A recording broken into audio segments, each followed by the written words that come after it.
de paix, de dialogue. Aujourd'hui, vous avez annoncé, Monsieur le Premier ministre, que vous vouliez prendre des initiatives pour que ce dialogue continue. Pour ce faire, il faut beaucoup de clarté. Et en particulier, il nous paraît nécessaire qu'il soit bien clair que, d'une part, la Constitution, ça va de soi, la loi organique de 1999 et les accords de Nouméa soient strictement respectés. Ceci prévoit le transfert d'un certain nombre de compétences. Ce transfert n'est pas achevé et il sera bien qu'il y ait des progrès indispensables en ce sens. Deuxièmement, nos textes prévoient la possibilité de 2 nouveaux référendums à la demande éventuelle du tiers des membres du Congrès. Il est très important, là aussi, que cela soit respecté, sinon les indépendantistes pourraient considérer qu'il y a une trahison. Je pense que telle n'est pas votre intention. Monsieur le Premier ministre, pouvez-vous nous confirmer que la poursuite du dialogue se fera dans le respect absolu des accords de Nouméa et de notre Constitution? Je vous remercie. Merci. La parole est à Monsieur Édouard Philippe, Premier ministre.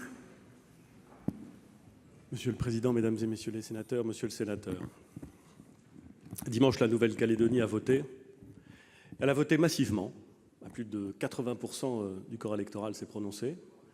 Elle a voté dans un calme et dans une sérénité qui ont été notés par tous, que ce soit les 250 délégués qui veillaient au bon exercice du droit de vote du corps électoral et au respect de l'ordre public, que ce soit la commission de contrôle présidée par M. Lamy, que ce soit aussi d'ailleurs les observateurs dépêchés par le Forum des îles du Pacifique ou par l'Organisation des Nations Unies.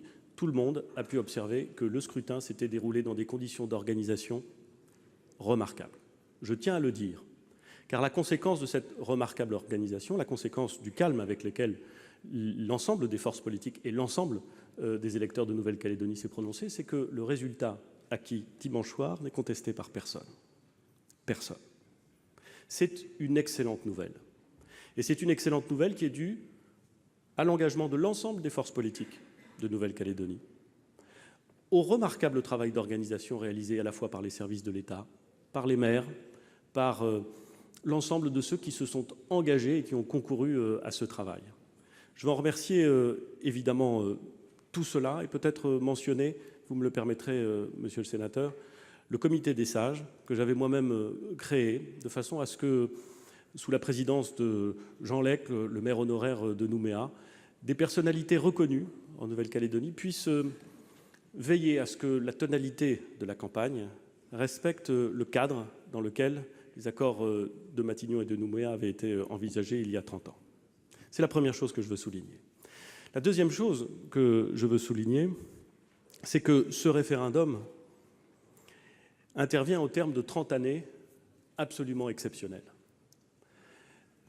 Le processus engagé en 1988 par Michel Rocard, par Jean-Marie Tjibaou, par Jacques Lafleur, poursuivi en 1998 à l'initiative de Lionel Jospin, que je veux saluer également, et qui a su, pendant 30 ans, faire le consensus entre l'ensemble des forces politiques en Nouvelle-Calédonie et l'ensemble des majorités et des gouvernements qui se sont succédés, dans un exemple, mesdames et messieurs les sénateurs, de continuité de l'action publique qu'il faut souligner et dont nous devons tous collectivement être incroyablement fiers. Eh bien, ce résultat, il marque la volonté de construire un rééquilibrage politique et économique en Nouvelle-Calédonie et une méthode fondée sur le dialogue, sur le consensus dans toute la mesure du possible, sur le respect des positions exprimées par des forces politiques avec lesquelles on a parfois, et on peut les assumer, des divergences. La troisième chose que je veux dire, c'est que si tout cela s'est passé dans des conditions remarquables d'ordre, et si c'est un succès de la démocratie auquel nous avons assisté dimanche, c'est parce que l'ensemble des forces politiques a souhaité que l'acte fondateur de ce processus, les accords de Matignon puis les accords de Nouméa, soit la boussole de l'action publique.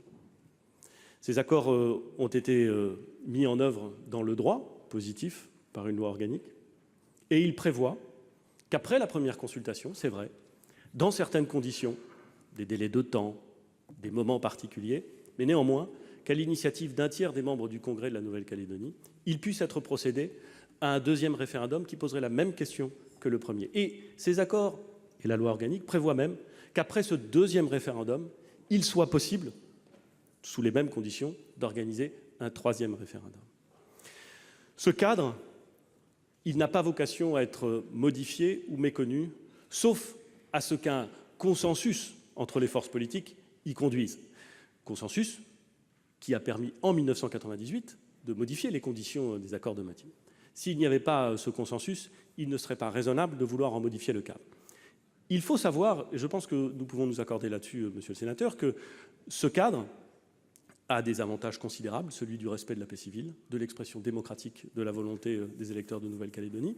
Il présente, il faut bien le reconnaître, un certain nombre, non pas d'inconvénients, mais d'éléments qu'il faut avoir en tête. Le premier, c'est que depuis 30 ans, la discussion entre les forces politiques et la discussion entre les forces politiques et l'État s'est beaucoup concentrée sur les questions institutionnelles. C'est bien légitime et on peut le comprendre. Mais le premier plan donné aux questions institutionnelles a probablement mis de côté, trop largement, les questions économiques et les questions sociales, les questions du rééquilibrage et du développement de la Nouvelle-Calédonie. Or, ces questions sont essentielles pour le développement de la Nouvelle-Calédonie, quels que soient, d'une certaine façon, les choix institutionnels que font les électeurs de Nouvelle-Calédonie. Et nous devons, à l'avenir, c'est l'engagement que j'ai pris auprès des forces politiques, c'est l'engagement que j'ai rappelé avec Madame la ministre des Outre-mer, nous devons à l'avenir veiller à ce que cette question du développement économique et social soit posée de façon peut-être plus explicite et plus profonde que ce qui a prévalu jusqu'alors. Deuxième élément, la très grande instabilité. C'est d'ailleurs pas sans lien avec le premier élément. La très grande instabilité qui peut s'installer dans l'hypothèse où un référendum, puis un deuxième référendum, enfin un deuxième, puis un troisième référendum serait... Tout ça crée une forme d'instabilité qu'il faut avoir en tête si l'on veut justement permettre des investissements, permettre le développement économique et social de la Nouvelle-Calédonie. Autrement dit, monsieur le sénateur, ne doutez pas une seconde, mais je crois que vous n'en doutez pas, de la volonté du gouvernement de respecter le cadre juridique convenu par les forces politiques, par l'ensemble du gouvernement, l'ensemble des majorités depuis 30 ans. Nous voulons respecter ce cadre strictement. Il est la condition de la paix civile. Deuxièmement, soyez assurés de notre volonté de poursuivre le dialogue avec les partis. J'ai moi-même, au lendemain du référendum, en me rendant sur place, souhaité rencontrer l'ensemble des forces politiques et j'ai indiqué que je les invitais à participer à un comité des signataires au mois de décembre à Paris pour tirer collectivement le bilan de cette consultation électorale. Vous m'interrogez, pardon d'être long, mais le sujet le mérite amplement, me semble-t-il, vous m'interrogez sur la question des transferts de compétences. Cette question a été instruite et travaillée par l'État avec les forces politiques. Il se trouve qu'elle n'a pas fait l'objet d'un consensus tel que le Congrès s'en serait saisi pour demander spécifiquement le transfert de compétences. Nous en sommes donc là, je n'exclus rien, mais vous comprenez bien qu'en cette matière, comme d'ailleurs dans toutes les autres, la qualité de la discussion et l'émergence du consensus sont des conditions déterminantes du succès du transfert de compétences. C'est la raison pour laquelle, pour l'instant, il n'y a pas été procédé. Enfin, monsieur le sénateur, je veux dire que, en la matière, il est indispensable que le gouvernement travaille avec l'ensemble des parlementaires, l'ensemble des forces politiques, et que je me tiens à la disposition de l'ensemble des groupes parlementaires pour faire le point régulièrement sur la question de la Nouvelle-Calédonie. Je vous remercie. Merci, Monsieur le Premier ministre. La parole est à Monsieur Henri Leroy pour le groupe Les Républicains.